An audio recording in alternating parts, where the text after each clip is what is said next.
ئاماژە بەوە دەکەن دەیانەوێت لە دوای ئەم کۆنگرەیە گوتاریان یەک بخەن و بە یەک پاکێجی هاوبەشەوە کۆنگرەی ساڵانەی ئەنجومەنی عەرەبی کەرکووک ببەستن. لە وتارێکدا سەرۆکی ئەنجومەنەکە و جێگیری پارێزگاری کەرکووک ئاماژەی بەوە کرد دەمانەوێت لەم کۆنگرەیە گوتاری سیاسیمان یەک بخەین و بە یەک دەست خزمەت بە نەتەوەکانی شارەکە بکەین.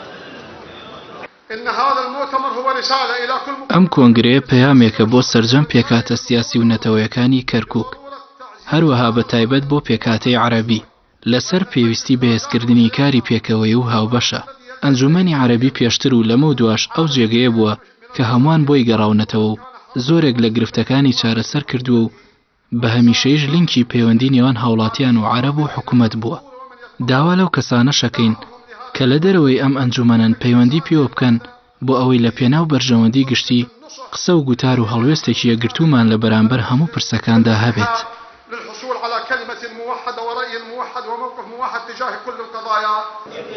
لای خۆیەوە ڕاوێژکاری سەرۆکی پەرلەمانی عێراق بە پەیامی ڕاگەیاند هیواداری لە دوای بەستنی ئەم کۆنگرەیە سەرجەم هەوڵەکان بخرێنە گەڕ بۆ ئازادکردنی حەویجە و یەکوتاری عەرەبی سونە. نأمل أن يكون هذا المؤتمر انطلاقة. ومێدمان وایە ئەم کۆنگرەیە بۆ پێکاتەی عەرەبی کەرکووک یەکەم هەنگاوی یەکگرتن بێت بەو پێی زۆرترین پارت و ڕێکخراوی کۆمەڵی مەدەنی عەرەبی لە خۆ کۆکردوتەوە. ئازادکردنی حەویجە لە دوای مووسڵ بابەتێکی جددیە و بە شێوەیەکی بەردەوامیش داوای دەکرێت.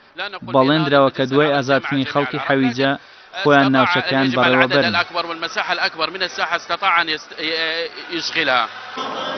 لە بەیاننامەی کۆتایی کۆنگرەی ئەنجومەنی عەرەبی کەرکووکدا کە لە ژێر دروشمی لێبوردەیی پێکەوەژیانی ئاشتیانە ڕوبەڕووبوونەوەی تیرۆر بەڕێوە چوو وێڕای دەستخۆشیان لە هێزەکانی سوپای عێراق و پێشمەرگە داوا دەکەن پەلە بکرێت لە ئازادکردنی حەویجە و گەڕانەوەی ئاوارەکان بۆ ناوچەکانی خۆیان.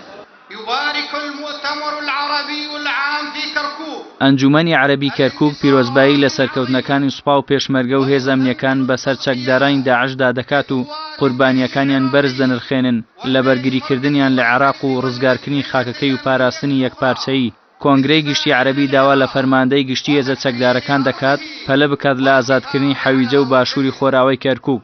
هەروەها داوا لە حکوومەتی ناوەندی و نەتەوەیەکگرتووەکان و ڕێکخراو نێودەوڵەتیەکان دەکەین هاوکاری حکوومەتی کەرکووک بکەن لە سوکردنی باری سەرشانی لە خزمەتکردنی ئاوارەکان.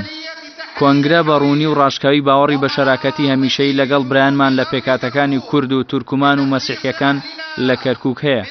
داوا لە حکوومەتی خۆجەیی کەرکووک دەکەین کار بۆ خوڵقاندنی ژینگەیەکی دروست و پێکەوەژیانی ئاشتیانە بکەن و جیاکاری لە نێوان پێکاتەکانی ئەم پارێزگایەدا نەکەن لە ئەرک و مافدا.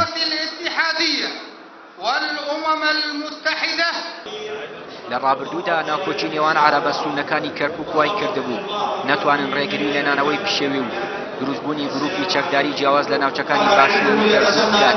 هەر ئەمەش وای کرد لە کاتی هاتنی داعش بەشێکیان پشتیوانی خۆیان بوو دەربڕین بەشێکیان دژی وەسانەوە بۆیە ئێستاش دەیانەوێت بەرەی گشت داعش زیاد بکەن بەرەو ڕزگارکردنی حەویجە و بەرژەوەندی عەرەبی سونە لە ناوچەکە هەنگاو بنێن.